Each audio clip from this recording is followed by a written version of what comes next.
So I deleted social media for a month and I have very mixed feelings about the entire experience. Hi friends, welcome back to my channel. It's been a little while. I don't honestly have a specific reason other than being home really messes with my mind, and I've just been feeling super unmotivated and lazy, which is kind of weird for how productive I was this entire summer.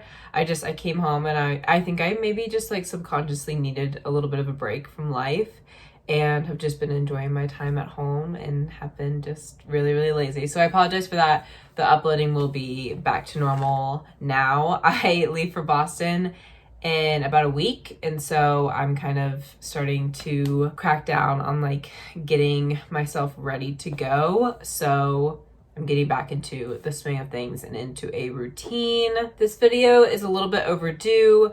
I made a video about a month and a half ago. If you haven't watched that, check that out, about how I was basically planning on deleting social media for a month, and I kind of explained like why I was doing that, my thought process, what I hope to gain out of it, that sort of thing. And I did sort of complete the month. I will explain that obviously. But yeah, so in this video, I'm just going to be talking about what the experience was like, some of the things I took away from it, and whether or not I'd recommend doing it, kind of like a social media detox in a way. So the first thing I have to address and be fully transparent about is I did not complete the challenge fully. Also, in my last video, I talked about how I wasn't deleting all social media because I was only deleting the ones that really I felt like messed with my head or contributed to my lack of productivity. So those were only two apps really, which were Instagram and TikTok. And being fully transparent, I did go a full month. I actually went over a month, with a little bit over a month without TikTok. Never watched a TikTok for a full month. I didn't even end up watching them on like, I don't know, Instagram or anything like that. Like I didn't even watch like Instagram reels or anything. Well, I guess I wasn't on Instagram either. So yeah, it like fully without that sort of content for over a month. And then with Instagram, it was only about 3 weeks. So the reason it was only 3 weeks is because I talked about this in a past video, but my family dog sadly passed away a little over a month ago. And I wanted to post about it because there were people that I wasn't in contact with anymore that knew my dog Bill, and I don't know, I just wanted people to know. I normally don't post about that kind of stuff, but I don't know, there were just some people that I knew loved Bill and would want to know, but I didn't really feel comfortable like reaching out to one-on-one, if that makes sense, or like privately. So I posted about it on there, and that was about 3 weeks into the challenge, and then I ended up I just kept looking at Instagram. So to be fully transparent, I did not complete the challenge on the Instagram side of things, but I did on TikTok. So I feel like that's something. I'm taking it. I'm taking it as a win. Regardless, obviously it was a difficult time in my life, and so I'm giving myself a pass. So with all that being said, I want to get into the things that I learned. I have 4 things that I have written down on my computer that I learned. The first kind of directly ties into me downloading Instagram again and posting about my dog, and I literally, like, I wanted to delete it again and I couldn't. Like, I'm shaking the thing, I'm so sorry. I like couldn't, like I wanted to, but I couldn't, and like didn't want to. And so the biggest takeaway, well, one of the biggest takeaways from this is that which I kind of already knew, but I am definitely addicted to social media in general, my phone in general, but more specifically to Instagram. Less so to TikTok actually, which is interesting, but I'll get into that in a second. But Instagram, I'm like addicted to. Like, it's so weird. I feel like it's because TikTok's newer to me. I've only been using it for like, I guess a little under 2 years. And Instagram I've been using since I was in middle school. And so it's just become a part of my daily routine. It's so bizarre. And I found myself, I just like couldn't get rid of it again. I could have forced myself to, but I didn't force myself to. And so that's definitely a takeaway I had, that I'm definitely addicted to both of them, but more so to Instagram, I think, than any other platform except for YouTube. But I consider it like on the same level as almost like TV or like Netflix, like streaming platforms, just because that's how I use YouTube. And obviously I couldn't get rid of YouTube because I post on YouTube. So that was the first takeaway I learned. I'm definitely addicted. I'm someone who I hate being addicted, like knowing I'm addicted to something. And I'm addicted to very few things. I'm definitely addicted to caffeine, which that was something that I was like annoyed about for a very long time. In my senior year of high school, I think it was, I completely cut out caffeine, and I'm back and I'm definitely addicted to caffeine, and I've just kind of accepted it. But I hate I don't know, I hate the feeling of like I need something. I don't know. There's something in there that that probably needs to be worked on, but or worked through. But I hate the feeling of like needing anyone or anything. Wow. So there you go. That is the first lesson learned. So the next kind of lesson or takeaway or whatever is, I guess I have 3 sort of things, and then whether or not I would recommend it for someone else and whether or not I'd do it again. But I basically learned that, because one of the reasons I wanted to delete them is because they contributed to my lack of productivity, and I felt like it was a waste of my time.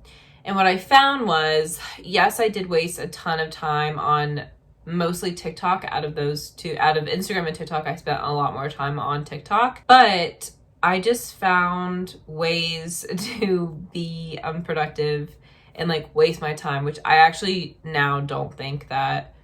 I think everything in moderation is like, okay, like obviously like I don't really want to be sitting in front of my TV all day, but if there's a day, if I've been going hard and I need a day where I'm sitting in front of my TV, that's okay. But I feel like I was definitely spending too much time on TikTok, that's for sure. But then I ended up just spending too much time on other platforms like YouTube. And so I don't really know if I found that I was too much more productive. I think I was definitely a little bit, but I don't know if that's just because it was a more productive time in my life or it's because I deleted TikTok. I have no idea. So that was something I found, was that even though I got rid of one app or one thing that kind of helped me like waste my time, I just replaced it with another thing that helped me waste my time. And so I don't really think that issue was completely resolved. Now that I have TikTok back, I have been spending so much time on TikTok to the point I need to limit it. I actually might want to limit it again, which I will talk about in the end of the video. But yes, so that was another thing I found, was that I replaced it with another time waster, which happened to be YouTube. And then the last kind of lesson that I learned is that, or thing to talk about that's of note, is that I learned, especially with TikTok, that I was actually worried because TikTok has become a thing for people my age where it keeps them like in the loop. Like I feel very, I don't know, like all the pop culture-y things, references, all that kind of stuff, I feel like are building on TikTok. And I was worried that I would feel like literally out of the loop among all my peers. Like I felt like I would be, I don't know, I would just like wouldn't know things. And that didn't happen, which was interesting. And it was really nice knowing that I didn't need either of those apps to be happy or feel fulfilled. In fact, not having them, like the whole month without TikTok, I never wanted to go on TikTok. It was weird. Instagram I did, but TikTok I was never like, oh, I like really, really wish I could go on TikTok right now. That never happened. But now that I have it back, I spend so much time on it, and it's just confusing. I don't know. But I definitely learned that I don't need either of those. I don't even need, honestly, social media or any of these entertainment platforms in general to be happy or fulfilled. And that's kind of nice knowing that, I guess. Even though I kind of already knew that before, but you know what I mean. In fact, I kind of learned that they don't fulfill me at all. Like, especially Instagram, it's actually detrimental to my mental health at certain points. And it doesn't help me or fulfill me or make me happier or anything like that. So that's that. So the final thing I want to talk about in this video is whether or not I would recommend it for someone else and whether or not I will be doing it again. So those kind of go hand in hand. I do actually plan on, probably at some point during the semester, deleting Instagram for, I don't know, a set amount of time. I think it's really good with Instagram to cleanse.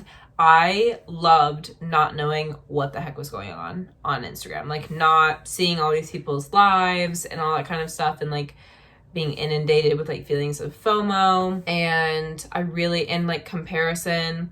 And so I loved not having Instagram for, well, I didn't do it for a full month, but I loved having Instagram for not having Instagram for those 3 weeks.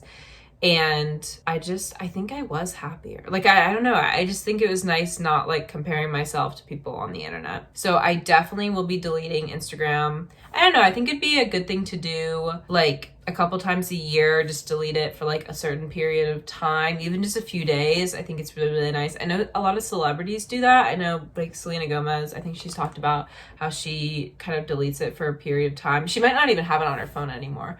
But I know there's several celebrities who have to do that. Obviously, I'm not celebrity status, not even close. But I still think it's nice. So I'm not really getting like hate comments, but I am comparing myself to people that I follow. And so I do think it's really, really nice to kind of take a step back, get it out of my life, you know. And because I'm not seeing anything, I don't feel out of the loop, because I don't even know what's happening. Like, I don't know. This is a total example of ignorance is bliss. Like, it really is. Just like not knowing what's happening is so nice. And then as for TikTok, I need to just start spending less time on the app. TikTok's just so, I don't know, it's so addicting. Like, I just keep scrolling and scrolling and scrolling and scrolling. So that one I didn't really have as much of a like comparison, like it was affecting my mental health issue. That one was more just like I spent too much time on this app, and that's still an issue now that I have it back again. So I definitely need to set some app limits on there and make sure. I just sounded really Southern. Holy crap. I've been sounding so, I don't have a Southern accent. Well, I sort of do, and I don't really know where it came from because my parents don't, and I'm not like, I spent my first 7-8 years in Maine and not in North Carolina, but even though I just said North Carolina, it sounds Southern. And my accent since I've been home has been way too Southern for my liking. Way too Southern for my liking. So there's nothing wrong with the Southern accent. It's just I'm not used to it and I don't know what's happening. So anyways, I digress. But I don't think I'll be deleting TikTok again, but I think I might need to set some app limits on there. And then as for whether or not I recommend it for someone else, I really, really do. I think any app that you feel like there's a possibility where it might be causing more harm than good, and you're just kind of annoyed or like stressed out when you go on there, you feel a lot of thoughts of like comparison, that sort of thing, I think try getting rid of it, even just for like, just say 24 hours or say a week. And do it. I think no matter what you find, if you find that it doesn't even make a difference and like those negative thoughts or whatever, then, or if you find that it was great and you loved not having it in your life, at least you'll know and you'll be proud of yourself for like doing the challenge. So to wrap this video up, I do have a challenge for you guys. So my challenge to you is to pick one social media platform that, like I said, either you're frustrated because you spend too much time on it and that's annoying you and you want to be more productive, like I was with TikTok, or it's a situation like I had with Instagram where you feel like you're comparing yourself too much and it's negatively affecting your mental health. Whatever the reason may be, pick a platform and delete it off your phone. What I did with TikTok is I moved it to, so I didn't get rid of like my drafts and stuff, because I have literally hundreds of TikTok drafts. It's ridiculous. I moved it to the area, if you have the update on the iPhone, where it's like not on your home screen, but like you still have the app downloaded. I don't know what it's called, but that sort of like black hole section of my iPhone, I put TikTok in there. So just do that for a month and see how you feel. And if you guys want to come back to this video, oh my gosh, this would be so cool. I'd love if you did this. Like, come back and tell me how it went, or comment down below like what app you're deleting and the reason why. That would be so cool, and I would love to like talk with you guys about it, because I really do think it was a positive experience for me, and I've learned a lot about my own relationship with social media. So I hope you guys enjoyed this video. Again, I'm going to be back to uploading consistently and normally again. I promise. I swear to God, I will do it. And I love making videos on here. I don't know what, my brain has just been like mushy for the past couple of weeks. I've been really, I don't know, not like, I don't know how to describe it. Just kind of not fully myself, but not in like a sad way. Just, I feel, I don't know, just being back home is so weird. I'm actually going to make a vlog kind of talking about that at some point later. But besides the point, I digress. Thank you guys so much for watching this video. I love you guys. Oh my God, wait. Oh my God, I almost forgot. While I'm filming this video, I have a little over 100 subscribers, which is literally insane to me. And I'm so excited. I know, like, compared to all the big YouTubers and stuff, it's not a lot, but for me, it's like, holy crap. There's like over 100 people who want to watch me just ramble about random things. And it's like, it warms my heart. Like, it makes me so happy. And all the comments and like all my videos have been so positive and kind. And so I just want to say, like, thank you guys so much. I love making these videos, and I'm going to continue to do so because I love it so much. And it's just like, I don't know, it's fun and I love it. So thank you guys so much for watching, and I will talk to you guys later this week.